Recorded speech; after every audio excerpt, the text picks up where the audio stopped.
Yeah, possibly. It could be like general education or something like that. So that's typically how they're set up, and then within it, it's however your convention works for numbering your standards and or learning outcomes and substandards. Okay. And for now, we'll just do the Illinois set for the ISBE website.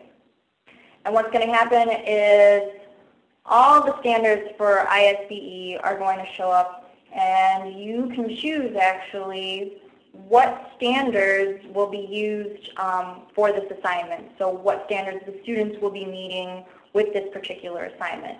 So for now, I'm just going to click a few standards. I'll click 4. And later, I'm not sure, remind me again, who has had experience with rubrics? Was it just John? I have. What was that? Who had experience making rubrics? Okay, John, you've not created rubrics, right? Yes, I have. I created both rubrics and forms. Okay, so you're familiar with linking the standards then within the rubrics that you've created, correct? Yes. Okay, so I'm going to save and finish. These are the standards that I've chosen. Oh, you know what I didn't do? What didn't I do? Can anyone tell me? Well, what didn't I do to get my standards to populate? You didn't add them. Exactly. So I'm going to go back and I'm going to choose some standards. And we'll just click a few. You picked them, but you didn't add them. Exactly. I did not add them. This is an extra button that you have to pick. Now keep in mind that when you're doing this, I'm sure that if either of you have done this yet, if you check off those boxes to select the standards, and you don't hit Add Standards before you flip to the next page, the standards aren't retained. Does that make sense? So with John with NK, I know NK has more than one page worth of standards. If you select Standard 1 on page 1, so like Standard 1.11 on page 1, and then you switch to page 2, Standard 1 will not be saved unless you hit Add Standards. Does that make sense? Mm-hmm. Okay, just wanted to make sure. A lot of people run up against that when they'll select a lot of standards that they want to add, and then they will hit Next to go to the next page, and then they have to reselect the initial standards again. So now in the rubrics that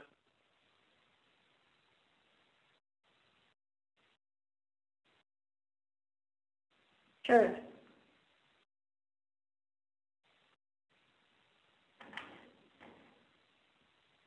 Okay.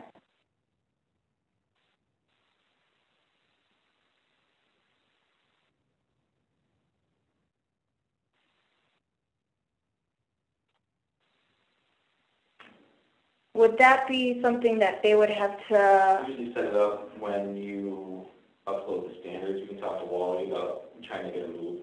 Okay. So I'll talk to Joe, or you can talk to Joe. Okay. Okay. I think that is that something that they would have to email standards? I think, yeah, I'll talk to, we have someone that does standards specifically. I can talk to Joe for Conrad, and I'll talk to Wally, who is our standards person, either the specialist for standards. So I'll talk to them, or Sheila will talk to them and see what we can do to get your standard set moved into the personal area. This is John.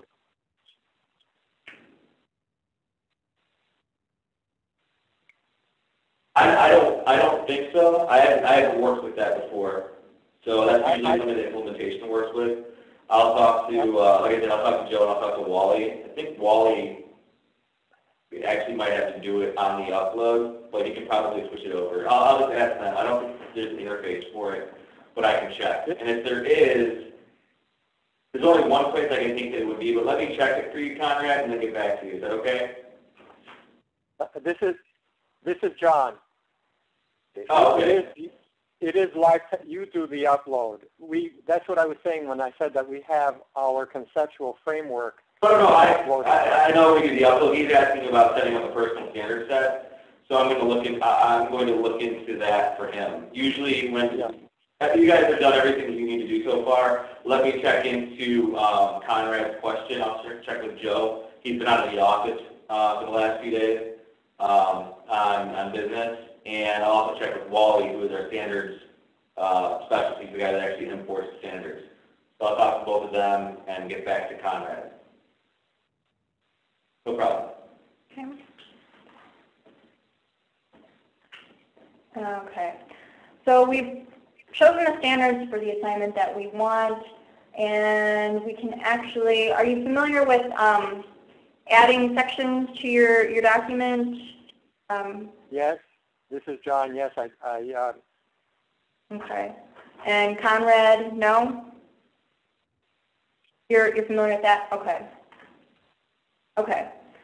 So we've added to our standards, and we can add resources, as I'm sure you're familiar with. You can add PDFs or documents that can help the student complete the assignment, or if there are any other additional resources that you think they need to read in order to finish it. Details.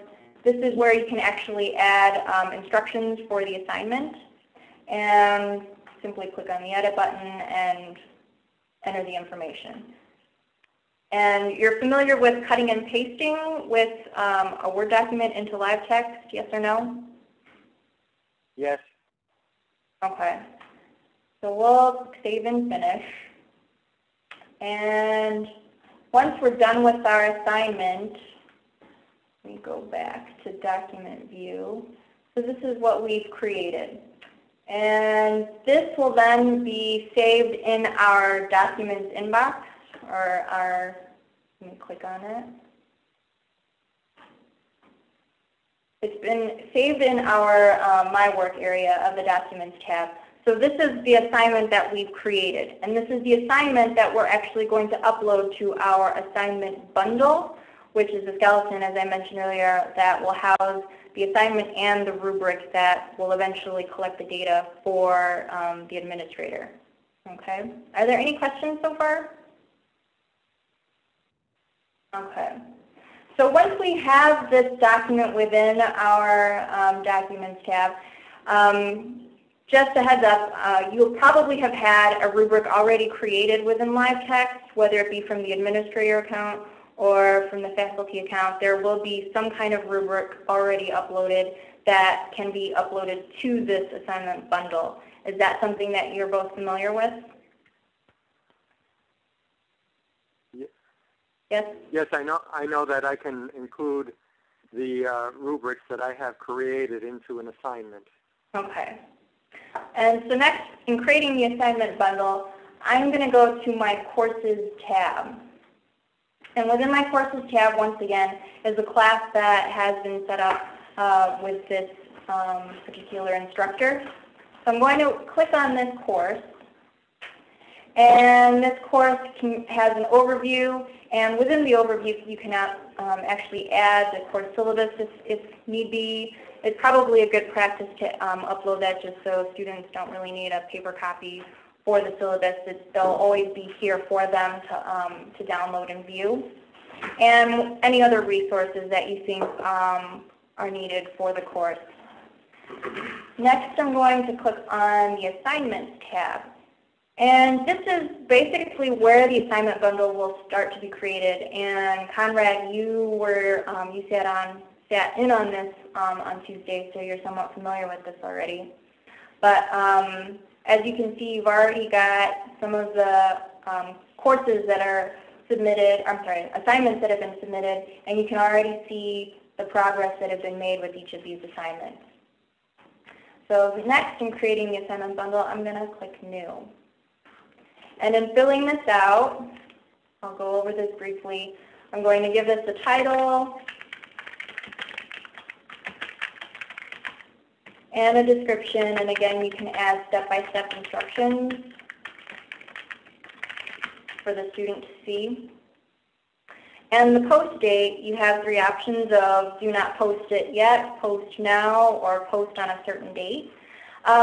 You can choose not to post it now if you want to get your courses uploaded beforehand, and you can have them posted at a later date.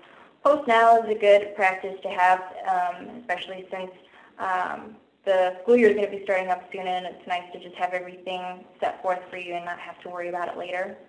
So we'll do post now.